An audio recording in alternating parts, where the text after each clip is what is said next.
12 de octubre, Día de la Resistencia Indígena. Movimiento Pueblos Originarios Andinos Amazónicos de la Provincia de la Convención, Colectivo Autoconvocados Nacia, Federación de Trabajadores, Federación de Campesinos.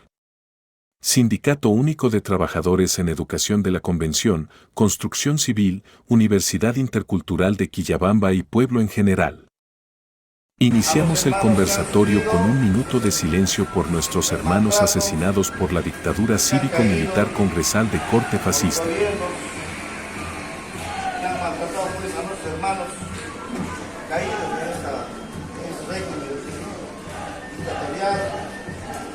ellos, siempre antes de dar inicio, pido que guardemos un minuto de silencio. Por favor, yo les bendiga. Gracias.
Muchas gracias, mi amado hermano.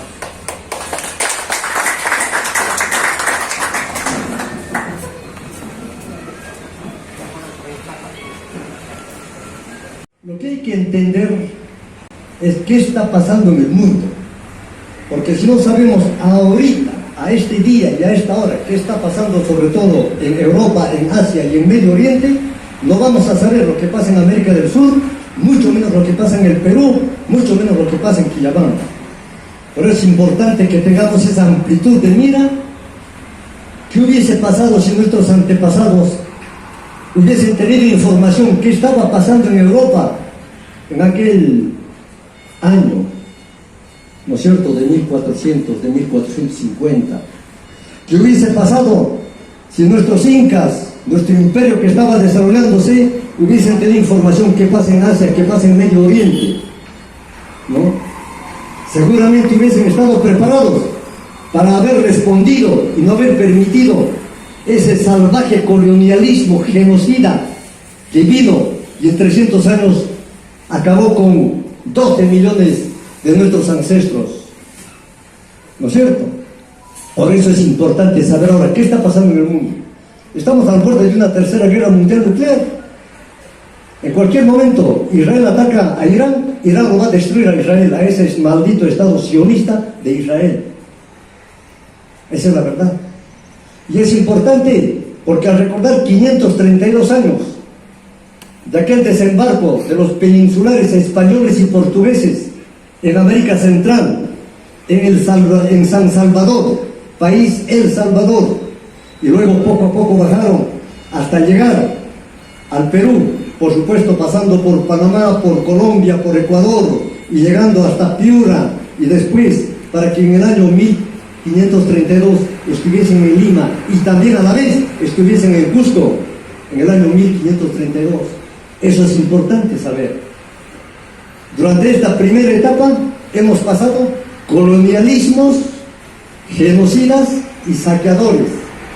Después ha venido sistemas feudales y sistemas precapitalistas deformados y dependientes. Después ha venido republiquetas de criollos que nos han robado la libertad. 202 años de republiqueta de criollos, hijos de los invasores, como los que hoy día también están en el Parlamento y están en los grupos de poder y están en esos partidos reaccionarios. Esos son los hijos de los criollos, ¿no? Entonces, esa larga época que empezó en el año 532, 1492, concluyó el 2022. Tenemos una fecha exacta. El 24 de febrero del 2022 ha concluido toda una larga etapa histórica para América del Sur, el Caribe y América Central. ¿Y por qué menciono esta fecha? Porque en ese día, 24 de febrero del 2022, empieza la guerra con Ucrania, Rusia contra la OTAN, contra Estados Unidos y contra la Unión Europea. Y eso ha cambiado completamente el reloj del mundo, ha cambiado completamente la realidad. ¿Y por qué mencionamos eso?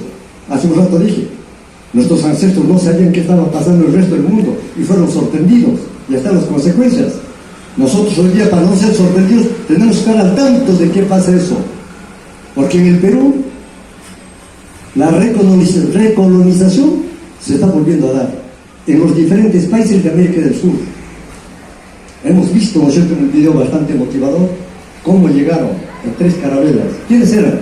¿Pastores de chanchos? No, eran grandes empresarios.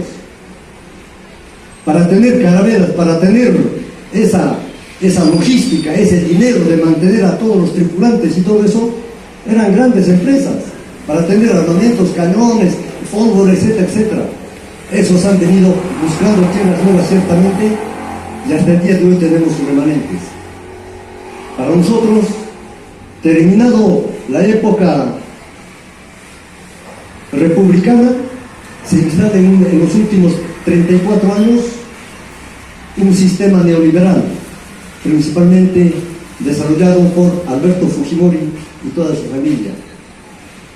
Y ha sentado las bases para que sigamos siendo una colonia o una neocolonia de otra forma. Pronuncié muy mal, informado, y nos han instruido con esa forma. Yo entiendo la palabra conquistar es verdaderamente como una chica, como enamorar, como tratar de darles, sacar, pero en realidad no han venido a conquistar, han venido a violar, a quitar, a saquear, y lo más correcto creo que no debe llamarse conquista. Conquista eso es entrar, robar el corazón, y eso nos han engañado también en esa parte, compañero. Yo creo que sea claro esa cosa, no han venido a conquistar, sino han venido a violar, a quitar y a saquear. Eso... El 12 de octubre del año de 1492, ¿qué significa para el pueblo peruano? Muchos historiadores de los burgueses nos dicen que es un encuentro de culturas, otros nos dicen que es un descubrimiento de América, y otros nos dicen que es el día de la América. Compañeros, hay que tener claridad de lo siguiente: el 12 de octubre del año de 1492 ha sido el inicio del colonialismo en América Latina, en América. Es el inicio de la usurpación, del genocidio que ha realizado España en América. Pero ¿por qué ha venido España a América? No porque ha querido descubrir, sino porque ha buscado nuevos recursos naturales, ha buscado enriquecerse más con lo que existía en América. Por eso ha venido Cristóbal Colón, para saquear, y para saquear ha utilizado el genocidio. A eso muchos historiadores dicen el holocausto del 12 de octubre del año de 1492. Por lo tanto, nosotros tenemos que tipificarlo como usurpación, no como una conquista, tampoco como un encuentro, sino que es una usurpación, porque han destruido la economía, han destruido el desarrollo social, han destruido la cultura originaria de los pueblos de América. Analizando la historia, vemos de que esto pues no ha sido un descubrimiento, no ha sido un encuentro de dos mundos. Incluso todavía decían que era el 12 de octubre, le daban el nombre del Día de la Raza. Totalmente equivocado. Hay que entender que no solamente que los españoles vinieron solamente por el oro, la plata, que no tenía valor comercial para los incas, sino con ello ha venido también con la religión. Yo he leído a José Belarmino Mamani, un gran historiador, un docente, que señalaba, por ejemplo, ¿no?, de que cuando los españoles llegaron el 16 de noviembre de 1532 a Cajamarca, el cura Valverde al Inca Atahualpa le mostró la cruz con Cristo crucificado. Y bueno, Valverde le dijo: este es tu Dios, en este debes creer. Consiguientemente le entregó la Biblia. Pero ¿cuál fue la respuesta de Atahualpa? Dice: no, si ahí tienes a tu Dios muerto, crucificado, ¿cómo pretendes tú hacerme creer a un ser crucificado, muerto? Y le enseñaba la Biblia, que decía que era la palabra de Dios, pero esa Biblia, por eso lo ponía al oído y no habla tu Biblia, ¿no? Pero él le dio una respuesta contundente, porque le dijo: arriba está mi Tata Inti. Si él verdaderamente muriera, se acabaría la vida en la tierra. Una respuesta contundente. Entonces, con ello, no solamente con la misión esa de querer llevar las riquezas de este continente invadido, no ha venido solamente con la misión, sino ha venido también con el propósito de evangelizar, de cristianizar, de totalmente acabar con las creencias de nuestros antepasados. Es por eso... Desde que llegaron los españoles, han implantado su propia cultura y utilizaron la religión para masacrarlos, para esclavizarlos, acusándolos de salvajes, acusándolos de, ¿cómo lo llaman a los que no creen en Dios? Claro, herejes. Lo incendiaban inclusive al hereje. Bueno, son cosas, bueno, que hay que tener en cuenta. Y sus sucesores, sus herederos, sus descendientes de esos hombres de Europa, de España, que hacían sufrir a los ancestros, siguen haciéndonos sufrir a nosotros hoy en día.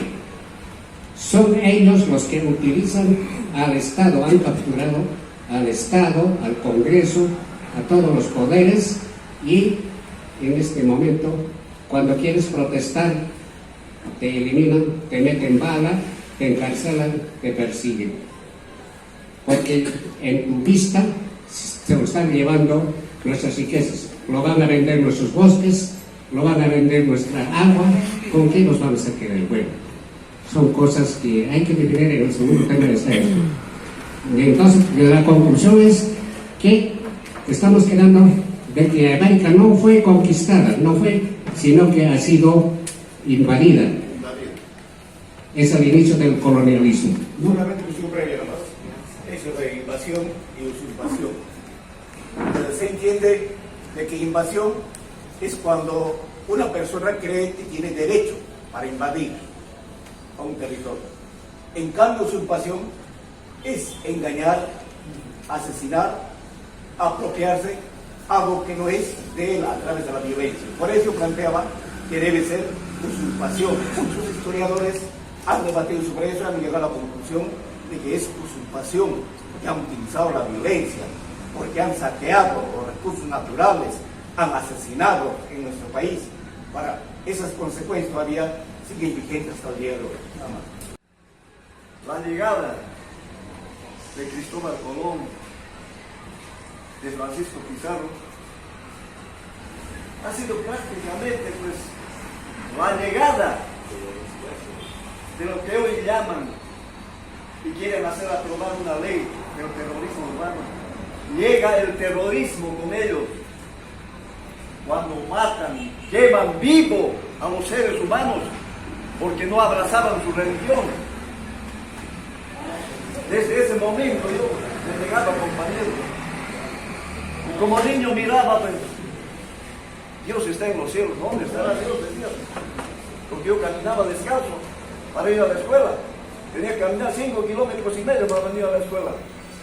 Y miraba así, ¿dónde estará?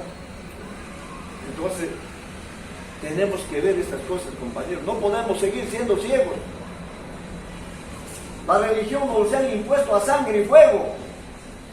Y la religión es un arma de opresión para dominar al mundo. Y la primera mafia que se creó fue en el Vaticano, compañeros, eso ténganlo presente. La iglesia, la religión, los militares. Y el tercero son esos filipinos de la politiquería electorera que se han convertido en operadores para implementar este nuevo neocolonialismo. Nos hacen creer que estamos en democracia, hay que elegir a tal congresista, cuando estos malditos siempre han sido enemigos, llegan al poder y se olvidan de sus propuestas y no hay sanciones. A eso vamos a seguir aplaudiendo. Creo que para eso he traído al juez supremo. Con esto le vamos a agarrar. Y entonces, ahora, de acá para adelante, no solamente rendir homenaje a los personajes, hermanos luchadores ancestrales que tenemos, sino seguir el ejemplo. Esa es la tarea. No más oratoria, acción es lo que nos falta. Entonces, se empezó esa gran revolución emancipadora con Tupac Amaru que da trunco. Hasta ahora, nuestra tarea es reiniciar, retomar y concluir con esa verdadera liberación que necesitamos hoy. Y para hablar de recuperar, o sea, conseguir la liberación, estamos hablando también de recuperar nuestra propia identidad que no hemos perdido y nuestra soberanía. Todos somos fanáticos de todo lo que viene de afuera, en la forma de hablar, de vestir, de la criolla, disculpan, de la pendejada criolla. Y creen que aquel que es medio criollo es superior, se cree vivo, completamente mal, necesita un lavado cerebral. Tenemos que recuperar nuestra identidad, compañeros. Así recuperaremos nuestra soberanía, así conseguiremos nuestra propia liberación nacional. Entonces, ahora, eso de que si fue invasión o si fue usurpación, para no estar perdiendo mucho tiempo en cuestiones de semántica, hay que hablar pues, entonces de una invasión usurpadora, punto, para que nuestro pueblo entienda y no que entre en confusión, compañeros. El castellano es amplio. Donde también sí es cierto que nos han implantado la iglesia católica para creer en Dios, para que hoy a nivel nacional todos estemos con el santo. No estoy en contra de la iglesia católica, pero sí estoy en contra de lo que como han venido al Perú y le han cortado la lengua, les han quitado el quechua hablante a nuestros antepasados incas, a Micaela Bastidas, no, les han quitado todo eso, nos han puesto la religión católica para estar hoy durmiendo, soñando en papá Dios, mientras ellos se están llevándose costa, sierra y selva, nuestras riquezas, aire, mar y tierra, todas nuestras riquezas. Por eso estamos viviendo como estamos viviendo. Y este pueblo tiene que despertar a nivel nacional. Todos los dirigentes somos representantes del pueblo y como representantes del pueblo tenemos que levantar nuestra voz de protesta y como somos cabeza, tenemos que mover a nuestro pueblo, que es la base del pueblo, para seguir los pasos de Micaela Bastidas, diputada del Perú. Eduardo Galeano, ¿no? Venas Abiertas de América, es una obra tan grande, tan profunda, tan investigada, que demuestra pues de que no es así, ¿no? De que no es así. Lo que ahora estamos escuchando fue lo contrario. Fue un genocidio, fue toda una barbarie, todo un atropello, fue todo lo peor. Igual Mariátegui nos habla de su estudio,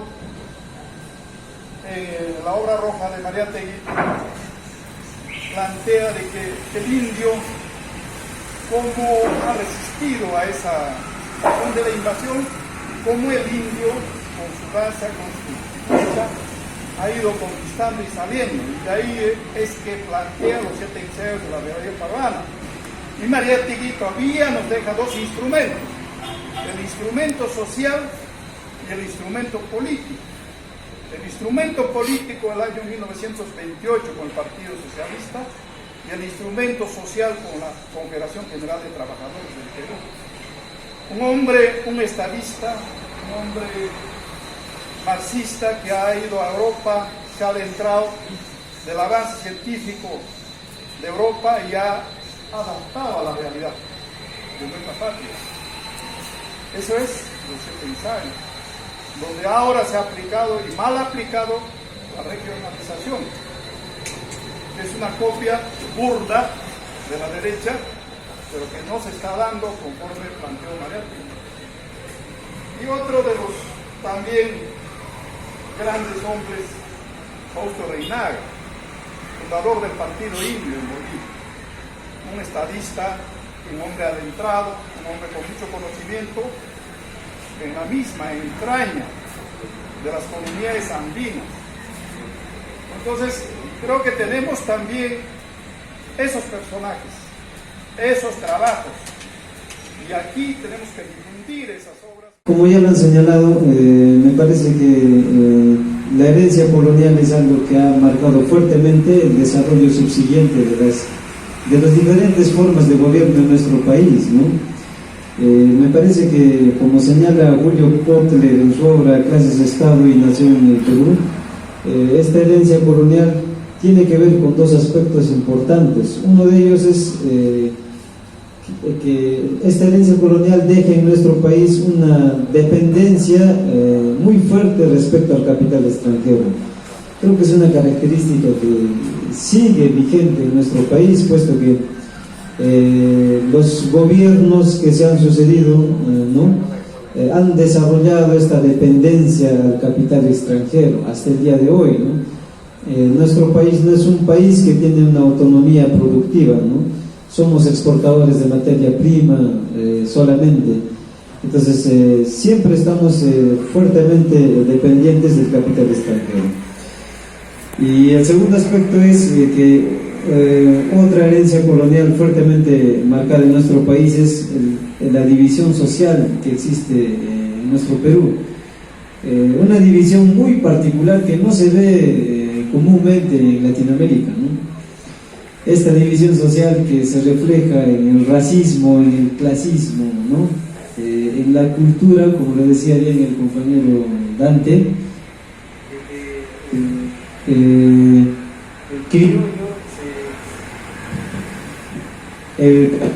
criolla que se cree superior, o las clases más altas no quieren saber nada sobre el Perú profundo o sobre la cultura peruana que existe, ¿no? Escondida en nuestro país. Esto es una cuestión muy transversal, que se refleja en diferentes aspectos de la vida social peruana. Pero ¿cuál es el resultado de esa etapa colonial? Tenemos un narcoestado, también tenemos narcocandidatos. En 2026 vamos a ver narcocandidatos. Es un narcoestado corrompido.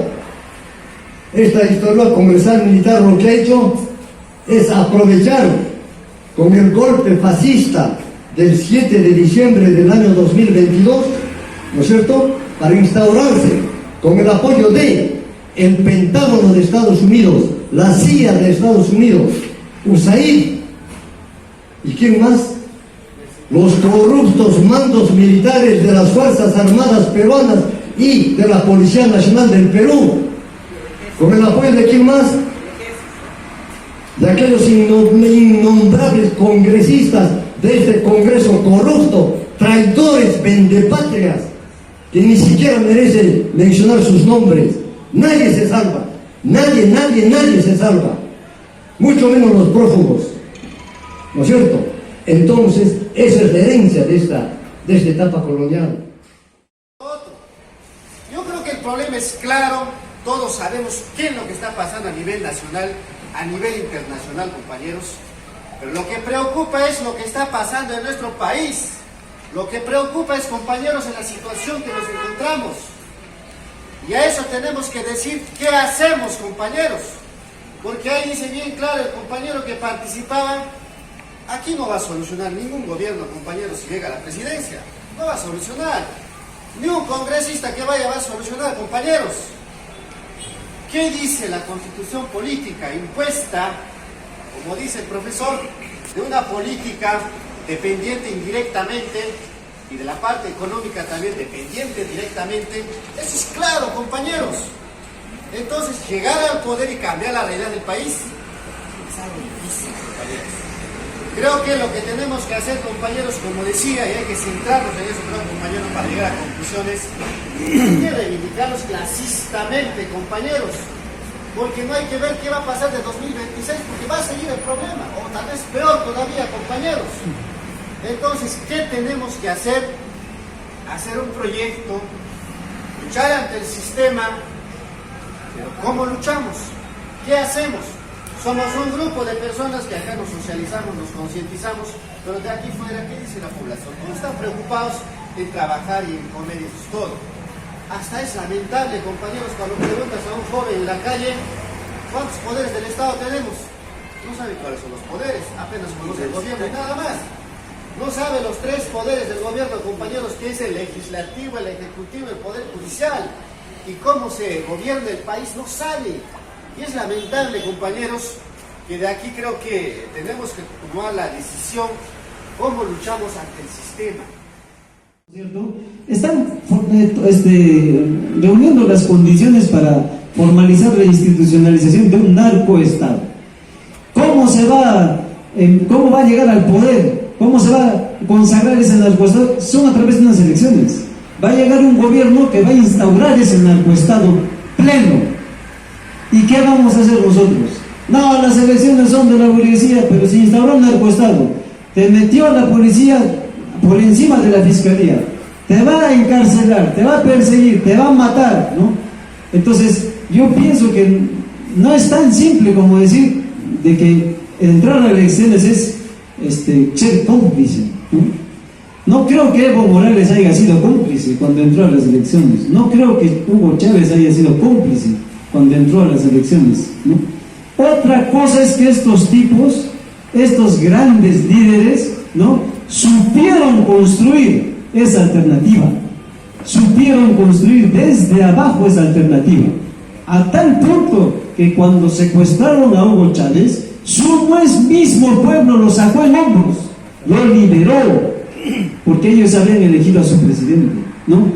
Preguntémonos cada uno de nosotros, todos, preguntémonos, ¿en qué nivel está nuestro compromiso de construir ese lazo con el pueblo? ¿En qué nivel está? ¿Cuál es nuestro reporte de estar construyendo esa alternativa? ¿No? No es que llevemos a un presidente al gobierno ya, ¿no? Lo de Pedro Castillo es un clarísimo ejemplo de eso. Igual que Evo Morales, Pedro Castillo campesino, que agarraba su arador con su ganado, estaba en su chacra, le hacían su entrevista y en su campo, ¿no? Y miren lo que terminó haciendo, ¿no? Prácticamente un fracaso, ¿no? lo defendió, Sí lo defendió. En Puno lo reconocieron como suyo, por eso resistieron hasta el último momento, ¿no es cierto? Porque no solo defendían una figura, defendían lo que significaba Pedro Castillo, que era una nueva oportunidad. Colegas maestros, los hermanos amigos, dirigentes, en realidad, compañeros, yo cuando era joven venía aquí a la Feria de Campesinos en el 2008-2009 y veía esta misma situación de cómo nosotros en algún momento podríamos llegar a un gobierno. Habíamos un equipo con Beltrán Serrano y otros colegas, compañeros, era el movimiento campesinos al poder. ¿Ya? Se quería impulsar desde la Federación de Campesinos, con los trabajadores, obreros, campesinos y estudiantes también. Pero ¿cuál ha sido el fracaso de nuestro movimiento que estaba impulsándose?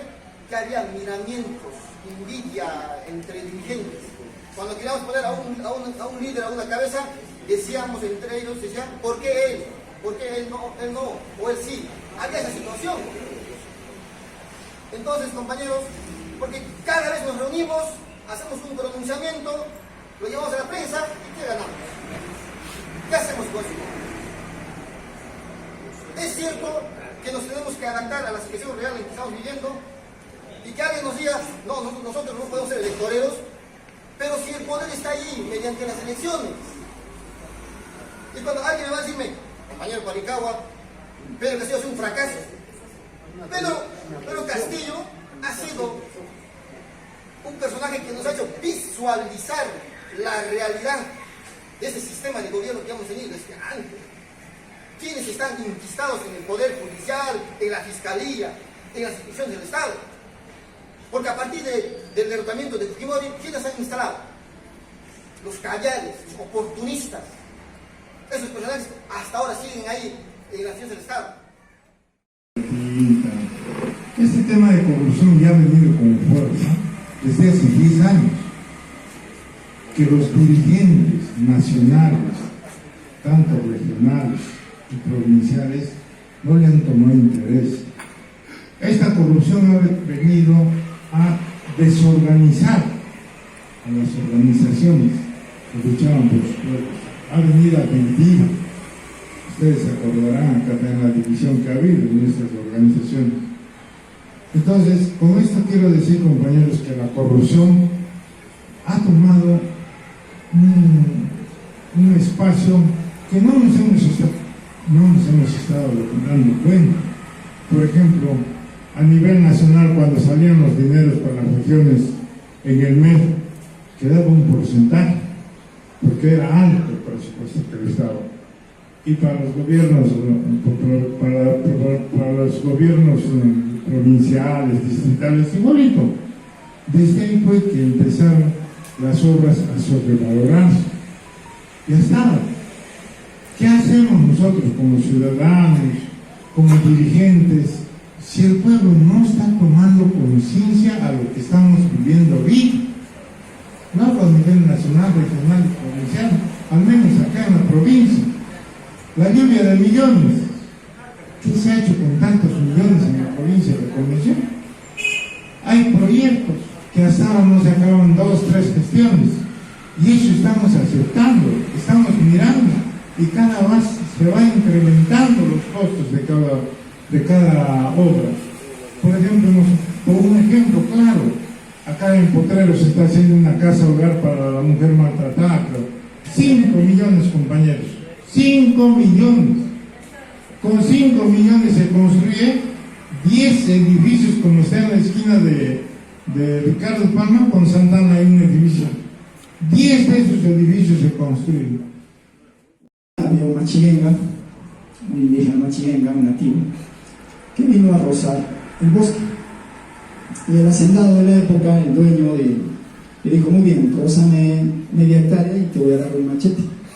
Y el machinenga rozó, hizo bien su trabajo como nunca. Y el hacendado dijo: pucha, genial, rózame otra hectárea más y te voy a dar otro machete. Y el machinenga respondió: ¿para qué yo quiero otro machete? ¿Acaso tengo 2 manos derechas? Y el campesino quechua dijo: bueno, es que el nativo no piensa en progresar, es un ocioso. Hace poco estuve en el barrio de Urubamba y hay una fiebre de proyectos productivos en el entorno. También los ha habido en el Chabaca. Y ahí está de moda algo que mencionaba el compañero, no es el café, es el famoso cacao chuncho. Seguramente ustedes lo conocen muy bien, seguramente lo tienen en sus chacras, los cultivan. Pero resulta que este cacao chuncho es exquisito, sabroso para nuestro paladar y para el paladar extranjero. Y le tenemos alto valor, alta estima, hasta incluso se está convirtiendo en parte de nuestra identidad convencional. Pero el nombre es paradójico, es decir, contradictorio, porque mientras valoramos el cacao chuncho, despreciamos sistemáticamente al chuncho. Entonces, estas dos historias nos tienen que hacer reflexionar sobre cuánto ha calado, cuánto ha ingresado en nuestros corazones y en nuestra mente y en nuestras palabras eso que ustedes han determinado en llamar invasión, colonialismo, capitalismo, neocapitalismo, neoliberalismo, extirpación, el nombre que ustedes han puesto. ¿Hasta qué punto 534 años o 32 años de esa invasión han calado, han ingresado realmente a nuestro discurso y a nuestra forma de pensar?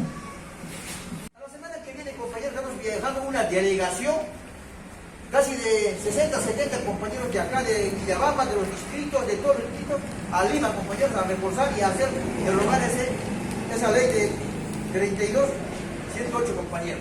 ¿Qué tal esta cosa, compañeros? No solamente hay que ponerlos en cuenta. Y les animo a cada uno de los dirigentes, a cada uno de los que estamos acá, hacer algo pues en lo principal, porque si hacemos prevalecer esa ley, porque ya estamos fregados, ya no vamos a tener derecho a propuesta. Entonces, ahora urgente en lo principal, hay que hacer retroceder esa ley, compañeros. Y los de construcción civil hemos hecho unas actividades para viajar, para los pasajes, pero queremos ponernos, compañeros.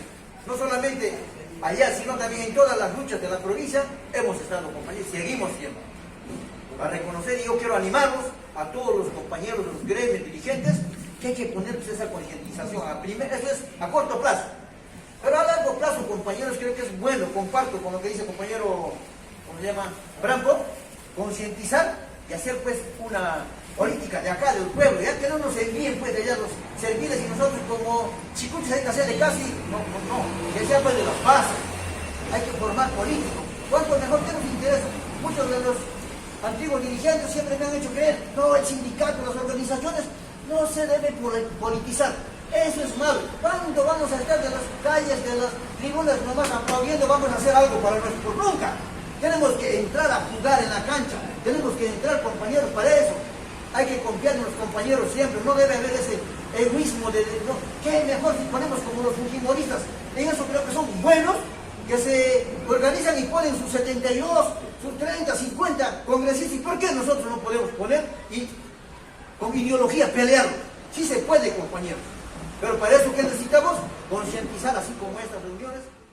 Personal es haber conversado con los compañeros del Frente de Defensa de los integrantes de la Convención, con Refundación Nacional, Asamblea Popular del Cusco y el colectivo de NACIA.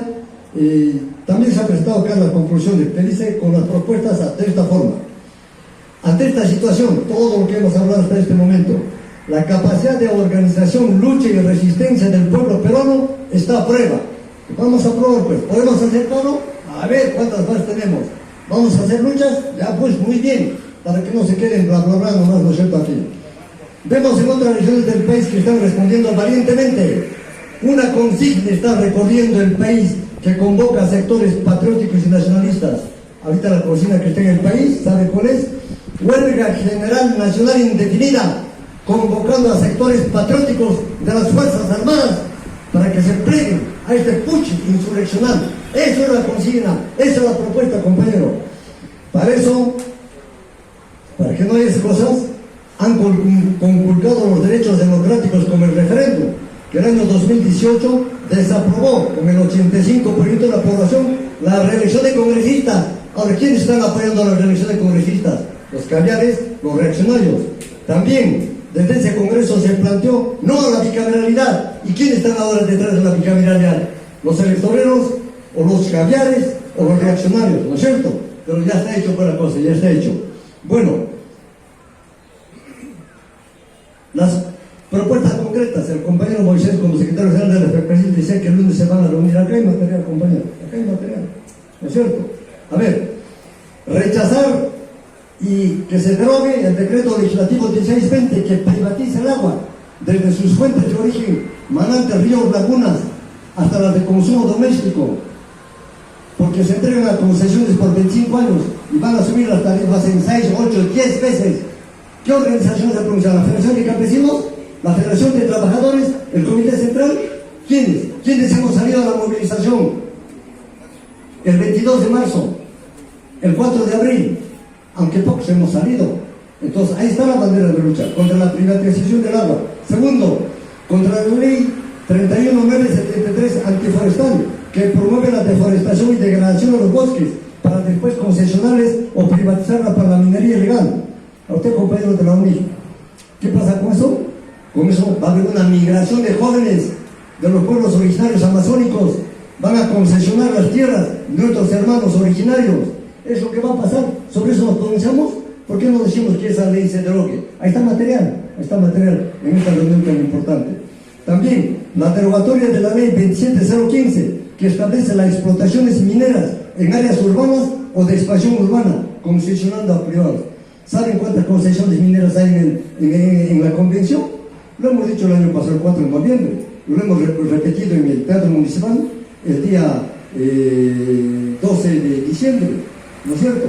Hay 130 concesiones mineras en la provincia de la Convención, en Cayuno, en Vilcabamba, en Oxobamba, en Santa Ana, aquí en San Luisito de Santa Ana también, y en Santa Teresa.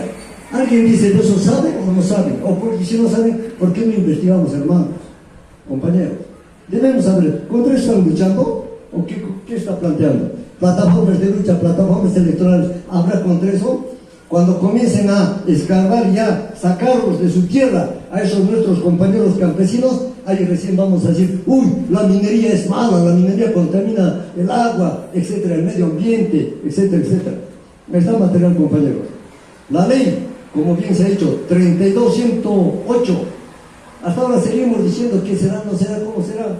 No lo han aprobado anoche, hasta la 1 de la mañana de este día han estado discutiendo, no lo han tocado la ley 32108, no lo han tocado otras cosas, ¿no es cierto? Entonces, contra eso tenemos que pronunciarlo. ¿Por qué? Porque esta ley 32108 todavía entró en vigencia en agosto del 2024 y quieren modificarlo combatiendo frontalmente, dice, el crimen organizado, extorsiones y sicariato, pero sí para reprimir a los ciudadanos en su libre expresión, tránsito, movilización y luchas del pueblo. Ya se ha dicho, esa ley es ¿para qué? Para reprimir al pueblo. ¿Y qué comercista, compañero, ha aprobado? ¿De Perú Libre? ¿De Nuevo Perú? ¿De J. Perú? No han querido discutir, eso lo vamos a aclarar delante del pueblo. ¿Por qué no han discutido eso? ¿Por qué no han rechazado? Si el pueblo de Lima se ha levantado con los transportistas y todos los mercados inclusive, los que están avalando eso están del lado de la reacción. No son ni mariateístas, ni marxistas, ni leninistas, ni maoístas, ni nada de eso, ¿no? Para finalizar, el proyecto de ley 9051-2024, que incorpora en el Código Penal el delito de terrorismo urbano, que tipifica como delito las movilizaciones sociales, dice, desestabilizar el orden público o la seguridad pública. Claro, cuando hay personas o compañeros que dicen, no hay que crear conflictos sociales, no nos va a atender en la PCL o los ministros.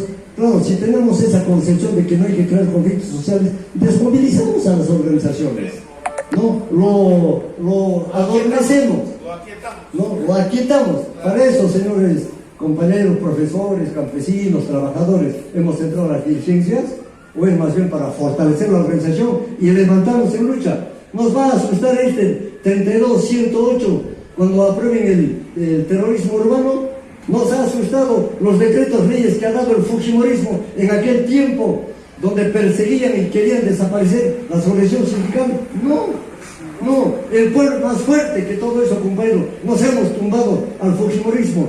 Nos vamos a tumbar esta dictadura comercial militar, que si no fuese porque lo sostiene las Fuerzas Armadas corruptas y Estados Unidos, el Pentágono y la CIA, hace rato libres hemos caído. Termino con esta frase, compañero. Esta es la propuesta en el documento que les he dado. Termino con esta frase. Si es que nosotros no nos podemos a derecho, leyendo bien y sabiendo cómo nos están atacando, y tenemos miedo, tenemos miedo, nos tiemblan las rodillas para levantarnos en una lucha más frontal, nos van a aplastar. Ahí sí, pero será por culpa de nosotros. Pero felizmente los que estamos presentes acá y algunos que han salido, todavía somos parte del pueblo graneado, clasificado, que tenemos, como bien dice, conciencia de clase, que tenemos ese espíritu de lucha, que no debemos bajar. Kunampas, haikaspas, guañeja, hoklan, icha manchaksun chuchaita, yaguaro unopi, tú y tus papas manan manchaksun chishu. Entonces, compañeros, de esa calidad, de esa madera, de esa textura debemos de ser, si no, no vamos a hacer nada. Las propuestas, compañeros,